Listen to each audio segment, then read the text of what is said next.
Brace yourselves. Winter is coming. Or brace yourselves. There's a lot of Trey Lance noise coming. And it's already started, right? It's already started. So I'm just here to brace yourselves and be ready because this is part of the discussion regarding the 49ers quarterback position.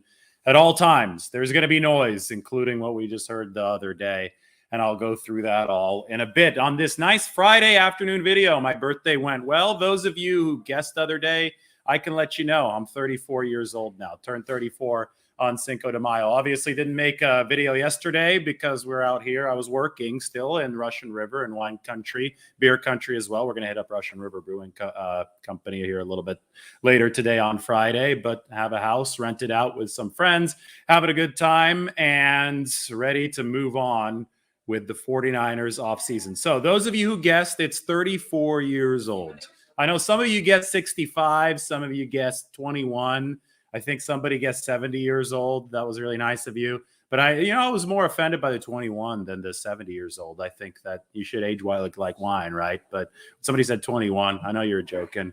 I took that to heart a little bit. But anyway, birthday went well on Cinco de Mayo. No new videos then. There'll be plenty of videos moving forward. And this time we're talking about the 49ers quarterback position. So again, brace yourselves because there's going to be a whole lot of unnecessary noise because people want to get clicks. People want to act like they're in the know. People know that, anytime that I do a YouTube video about either Jimmy Garoppolo or Trey Lance, and I put one of those two names in the title, especially when I put both in the title, it blows up. It gets like 10x the views of everything else. That's why if you're in the business of trying to get traffic online, if you want to get some more subscribers, get some more followers, you're going to talk about the QB position and you're going to put out a take that is going to generate controversy that people are going to pay attention to. So the most recent one that Trey Lance is somehow underwhelming the 49ers coaching staff. As soon as I see stuff like that, I'm like, how does this person know that he's underwhelming the coaching staff? Because A, the 49ers don't leak anything, and B, it's not really possible to underwhelm the coaching staff when practices aren't even happening. We're in the middle of phase 2 of the offseason program. It's not until phase 3, which is OTAs. It started on May 23rd. Do the 49ers even take the practice field? And then they won't even have pads on. I mean, you really don't know anything from this offseason until practices actually happen. So the timing is a little bit suspect. It's not even possible to evaluate Trey Lance, but this is when information comes out. Doesn't make all too much sense to me. We actually have firm leaks of what Trey Lance looked like in practice, obviously in very limited fashion from this past season. And we actually have firm statements from 49ers players about what he looked like in practice this past season as the scout team quarterback for the 49ers. And those clips and those statements are really promising. You guys remember what came out on Twitter? It was Trey Lance doing some Mahomes-esque stuff. You saw the physical prowess on display. And then, of course, you also have heard what George Kittle has said about him. You've heard the glowing way in which the 49ers talk about his potential. And it just so happens to perfectly match up with, A, what we saw out of the quarterback at North Dakota State. We know that he's moldable clay. We know that he's extremely raw. We know that he turns 22 years old on Monday, so he's 21. Kenny Pickett, who was picked in the first round at number 20 overall, this year's first selected quarterback by the Steelers out of Pitt. Kenny Pickett's 23. Trey Lance is still 21. So we know that Lance is raw. We know that he's eminently moldable clay. We know that he's young.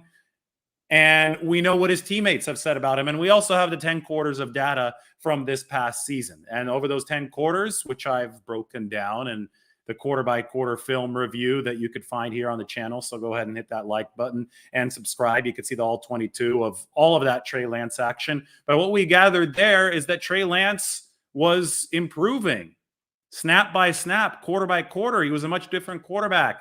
Hugely different from the time that he entered the game against the Seattle Seahawks in week 4 to his final action against the Houston Texans in week 17. Remember that he could barely, he was so jittery early on against the Seahawks that he couldn't even complete that pass into the flat to Kyle Juszczyk. And I mean, out of one of the passes that he did complete, I think it was actually Kittle like in week 4 against the Seahawks. It was Kyle Shanahan trying to scheme open a short throw, and Trey just, God, he wasn't ready for the short game. He wasn't ready for anything. He was a deer in the headlights. But as that game against the Seahawks progressed, he started using his legs. He started making a couple throws downfield, looked a whole lot more comfortable, looked better the next week against the Arizona Cardinals. And then you fast forward 3 months, we didn't see him at all until the Houston Texans game. And throughout those 4 quarters, Trey Lance looked a whole lot better. That was a microcosm of his rookie season's improvement. I mean, there was that pass to Kyle Juszczyk that wasn't pretty at all early. Hit him low. Juszczyk couldn't get the necessary yards after the catch. I criticized that play a lot in my tape breakdown. But then you hit the 3rd quarter and then the 4th quarter. There was the off-schedule play to Deebo Samuel, obviously a big touchdown. And then there was that strike over the middle to George Kittle that helped seal the game. And Trey was getting a lot better as time went along. So the 49ers obviously were encouraged by that progress. And that's what we actually have facts that we can use to evaluate where the 49ers stand as far as their evaluation of Trey Lance goes.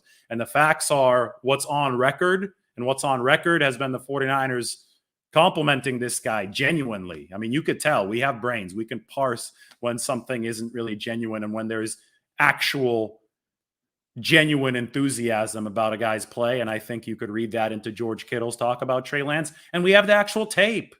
It's on record. You can go look it up. Again, I have a 10-part series on Trey Lance that's looking at every single snap, the actual all 22 tape from all 10 quarters from Trey Lance this past season are there. And there was market improvement throughout those quarters. So I think it's just important throughout all this noise to remember how incorrect essentially every bit of 49ers noise has been over the course of the past year plus. First, it was Mac Jones is the pick. That was 49ers noise, right? That was incorrect. Then it was Jimmy Garoppolo is gone as soon as the 49ers draft a quarterback in 2021. That was obviously incorrect. They're planning to keep Jimmy Garoppolo throughout the process last year. Then it was Jimmy Garoppolo won't start in 2021, even though it was the 49ers' plan all along to start him and to have Trey Lance develop behind him over the course of that season. And then when Garoppolo got hurt against the Titans, it was Jimmy Garoppolo's season is done with this injury, and that was incorrect as well. So I file Trey Lance is underwhelming the 49ers until it's proven otherwise by actual data. I file it under the category of Mac Jones is the pick. Jimmy Garoppolo is gone as soon as the 49ers draft the quarterback. Jimmy Garoppolo won't start in 2021, and Jimmy Garoppolo's season is done, even though he returned to be the quarterback for the NFC Championship game. I file this in the same category. We just have to remember how incorrect essentially every bit of 49ers quarterback noise has been over the past year plus. And then we put that into larger context and we realize that Trey Lance is young and that by all accounts, the 49ers are very excited about his development. That's not to say that he's not going to be raw, that he's not going to go through growing pains. And that obviously is going to happen.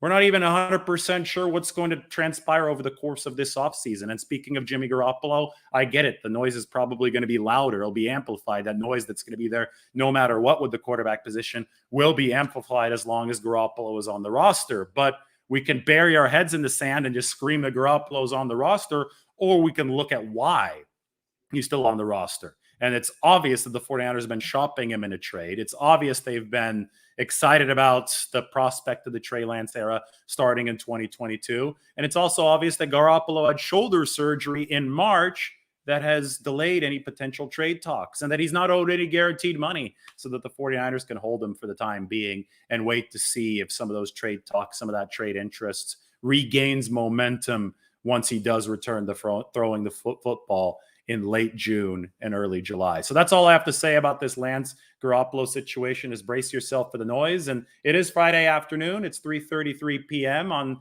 the Pacific Coast. And I think it's a good time to answer a few questions since it's been a little bit slow in the news cycle. All right, let's talk. Questions. Looks like you guys aren't asking anything, but I just prompted the question. So I'll tell you a little bit more about the Russian River Valley here where I am in Forestville. Kobler Winery, which we hit up yesterday. My good friend Tony Lombardi, who's a 49ers fan, recommended us. Lombardi Wines, no relation. I know it's the same last name, Tony. My man, he He makes some good stuff out here, and he knows the guys at Kobler. That's where we were. Russian River Brewing Company is going to be the next destination. That's good beer. And I know a lot of you from the Bay Area. I think the most underrated part of California is this whole Sonoma area where you kind of break into the Russian River, right where the Russian River meets the Pacific Ocean's a little town called Jenner, which is as spectacular as you might think as spectacular as it sounds. You have a river hitting the ocean, one of the most beautiful spots on earth, and you can get a beer out there. I forgot the name of the place, to just like overlooking that mouth of the river going into the Pacific. I've actually swam across the river at that portion of the Russian River last year. Really cold water, but I brought my wetsuit. It was really wavy. It was a little bit of a suicide mission, to be honest, when I got into that water, but I did make it across, and when I got to the other side, it was a good thing I had my wetsuit and my goggles, because you're on this peninsula and this beach, 40-mile-an-hour winds are hitting you. If you don't have your goggles, the sand's going to eat you alive, but it's just so physically spectacular, the scenery around here. And then you have the breweries and you have the wineries, you have the rolling hills, the vineyards. Healdsburg is a really cool town that we hit up for my birthday yesterday. 100% recommend that you hit up this region of California if you haven't been here. All right, there should be some questions. You soft, bro. He's not talking to me. That's his screen name. Asks Lombardi, who will have a bigger impact this year? Tyrion Davis-Price or Danny Gray? It's a good question. I mean, obviously, I'm just making a projection here that may not be accurate. It's a prediction, and I think that Tyrion Davis-Price is going to have a big impact because he's already really sturdy. He's built at 210 plus. He ran at 220 plus for LSU last season. The 49ers need that by committee backfield because that's how this team works. Elijah Mitchell was so beaten up last year. They obviously don't want to use Deebo Samuel and running him into the ground at that position excessively. And Tyrion Davis-Price, he's got the strong base, right? I said he played at 220 for LSU last season. And that strong base means that he could line up and he could take guys on in pass protection, which I believe is a ticket to immediate playing time on the field. So I'd say Davis-Price, because it does take a lot for receivers to get comfortable in Kyle Shanahan's scheme. He puts a lot on them, especially, for a speedster like Gray. I think he's going to get immediate playing time, but I don't think he's going to get playing time that's as impactful as a back who's already physically ready-made for the NFL. So Danny Gray will have a crash course on the playbook. Maybe he'll pick up steam as the season goes along. That's going to be my prediction. But I think Davis-Price, with that sturdy frame, sturdy body, ready to pass protect out of the gate, ready to put on the truck stick right out of the gate, is going to be more ready for the 49ers from week one. Pliny the Elder, baby. That's what they serve at Russian River Brewing Company. What do I think of Julio Jones coming in as a veteran? Well, if he does come in as a veteran, he's going to be receiver number 5 or 6 for the 49ers. And, if you bring him onto that roster and he is receiver number 5 or 6, you better pay him like he's receiver 5 or 6. You better not be paying him like he's some kind of high-priced veteran, because otherwise that's not going to give you any kind of return on investment. And if you do bring Julio Jones in, you have to take into account the fact that he has been very, very injured over the past couple of years. I know with the Falcons 2 seasons ago, he still played a lot of snaps, but he was missing a lot of practice time. And for Trey Lance, you're going to want a quarterback receiver combination in practice that has a chance to let the second-year QB, the young guy, hone his craft as much as possible. And last season for the Titans, that was one of the worst trades of the offseason in 2021 because Julio Jones hardly played any snaps for the Titans. So this is a receiver toward the end of his career that gets hurt a lot, that if you do bring him in, it's got to be on a Jason Verrett type of deal, something that's close to the league minimum, where it would be a flyer essentially for the 49ers, because as soon as you start guaranteeing Julio some money, that becomes a really risky contract given his injury history as of late. Now, he is the Kyle Shanahan prototype at wide receiver, right? So if you can get him on a flyer deal, if it doesn't hurt you as the 49ers to bring in Julio Jones, it still might be Julio Jones. He still might be able to find a fountain of youth, especially in Kyle's system. So to me, it all comes down to what kind of interest is Julio getting from the rest of the league, and what kind of discount might you be able to get him at to play for Kyle Shanahan late in his career. And I don't blame Julio at all if he's got, an offer with some guaranteed money somewhere. That team, might end up being the sucker, and I don't think the 49ers would end up doing that. Brett Chatterley says, I'm surprised Alex Mack didn't announce his retirement, or if he's staying after the draft. I assume the Niners knew he either was retiring or not, but now I'm not so sure. Alex Mack may not know himself. That's what I'm gathering. And the 49ers, covered some of their bases by drafting Nick Zakelj out of Fordham. Look for a feature on The Athletic from me about him on Monday. Zakelj, really smart guy, might be able to handle that center position in the future, but they have to develop him. And they also obviously signed Donovan West out of ASU.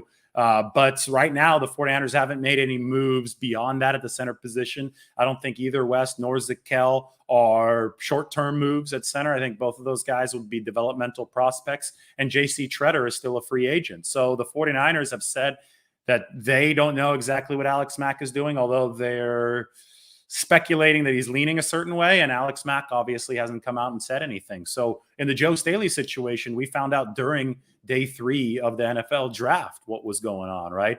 In this situation, it's been a week since the draft started, and we haven't found out what's going on with Alex Mack. So it may be that he actually is undecided.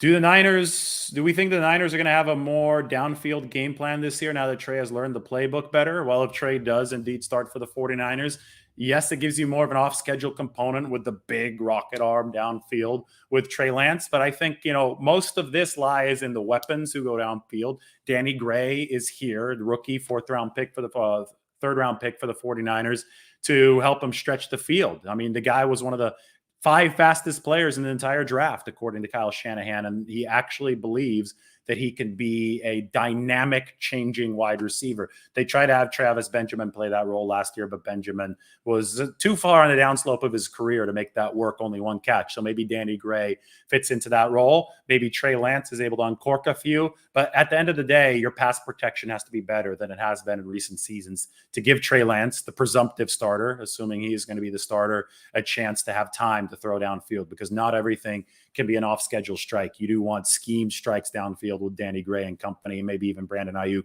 And for that, the offensive line needs to do its job. Where do the Niners go if Trey is a bust? Well, they got Brock Purdy in the 7th round.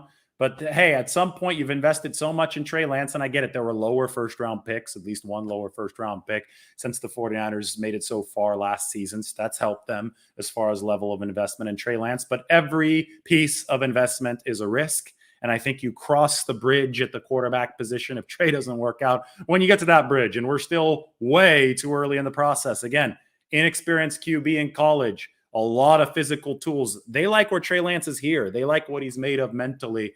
And assuming that, that continues, and this is the big offseason for Trey Lance, right? That's why it's so silly to say they're disappointed in him or not disappointed in him now. The big offseason's ahead of us. OTAs and camp is still coming. Again, it goes back to trying to leave a food review on Yelp before you've actually eaten the meal. And we're still so early in Trey Lance's development. He hasn't even had a chance to either impress or really disappoint the 49ers in any significant way yet. The idea with Trey Lance the whole time was to have him sit behind Jimmy Garoppolo in 2021. And then this offseason was going to be his proving ground. So let's let the proving grounds actually happen before we start talking about bust or disappointment or any of those things. James Poe could be a Juszczyk replacement. I couldn't believe such a large man could run so fast. Okay, maybe, but let's not get too far ahead of ourselves, because Kyle Juszczyk is a perennial Pro Bowler, great fullback. James Poe's 300 pounds right now, runs that 4.9 40, of course. But if he was going to play fullback for the 49ers, he'd have to cut back down to at least, or at most, let's say, he'd have to cut back to at most, 260? He'd have to cut 40 pounds of weight, learn the system. Kyle Juszczyk is one of the smartest players in the NFL, knows the system really well. Kyle Juszczyk is not just easily replaceable. If anything, I think, James Poe would be a project for the 49ers, right? Plus, the 49ers also have Josh Hokett on the practice squad, who might be a replacement for Kyle Juszczyk down the road. It's not an easy position that Kyle Juszczyk plays, because he has to know the playbook so well. He's got to play slot. He's got to play outside. He's got to play running back. He plays fullback. It's the H-back kind of role that floats around. Plus, Juszczyk takes a few snaps, which he's really proud of at that quarterback position, to take those sneaks in. All right, guys, good stuff today. Thank you for joining the channel. Thank you for subscribing. And if you haven't yet, hit that button down beneath you. Also hit the like button. That would really help as well. I have to be off on this Friday afternoon. Again, remember the initial point that I made. Brace yourself for the Trey Lance noise. because there's plenty more coming. There's plenty more coming. And he's a click machine. I know that from experience. You put Trey Lance's name in a headline and your post, your video, whatever you put up there is going to blow up. So take everything, take everything with a grain of salt, because there's no way the 49ers can be disappointed or over the moon with Trey Lance at this point. He's played 10 quarters for them in a year that he was coming off 318 snaps at the FCS level, and actual practice hasn't even started yet this offseason. So put everything into context. The big offseason for Trey Lance is coming up. Filter out the noise, because that's going to be part of the discourse surrounding the 49ers QB position at all times. And if you filter out the noise, you'll have a much clearer picture of what's going on. All right, everybody, thank you. Have a great weekend. I'll talk to you at some point during it, maybe at some point after it. Sub and like the channel. Be ready for that Nick Zakel feature coming out on The Athletic on Monday. Everybody take care.